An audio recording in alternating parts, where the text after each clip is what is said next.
এখানে তেল নেওয়ার জন্য গাড়ি দাঁড়িয়েছে। এই যে তেল নিচ্ছে, পেট্রোল পাম্প। রোদের জন্য দেখা যাচ্ছে না তেলের।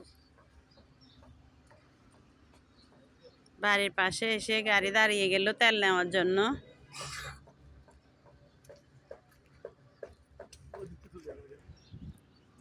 পেট্রোল পাম্পের চারপাশের দৃশ্য। এদিকে পেট্রোল পাম্প নামলাম আমরা, চারপাশের গ্রামের দৃশ্য।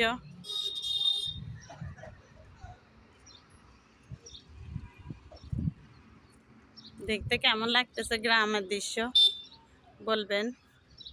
এটা পেট্রোল পাম্প। এটা আমার সাহেব।